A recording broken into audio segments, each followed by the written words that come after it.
একদিকে শপথের দাবিতে আম্বেদকরের মূর্তির নিচে ধর্ণা সায়ন্তিকা রিয়াদ হোসেন সরকারদের, অন্যদিকে কোচবিহারে বিজেপি নেত্রীকে নগ্ন করে মারের প্রতিবাদে বিজেপির প্রতিবাদ।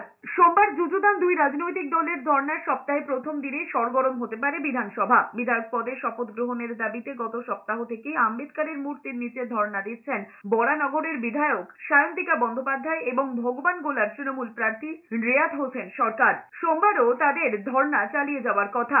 এদিকে রাজ্যের বিরোধী দলনেতা শুভেন্দু অধিকারী জানিয়েছেন, কোচবিহারের বিজেপি নেত্রীকে বিবস্ত্র করে মারধরের ঘটনায় সিবিআইয়ের দাবিতে ধর্ণা দেবেন বিজেপির মহিলা বিধায়কেরা। বিধানসভা সূত্রে খবর, বিজেপি পরিষদীয় দলের তরফে ধর্ণায় বসার জন্য বিধানসভার সচিবের কাছে আবেদন করা হলেও তার অনুমতি মেলেনি। তারপরও ধর্ণা চালিয়ে যেতে বদ্ধপরিকর বিজেপি। সোমবার বিধানসভার বাইরে, যেহেতু বিধানসভার অধিবেশন এখন নেই, আমাদের বিজেপির মহিলা সদস্যরা যারা কলকাতা বা আশেপাশে থাকবেন, তারা কালকে সিবিআই তদন্তের দাবিতে ধর্ণা প্রদর্শন শুরু করবে।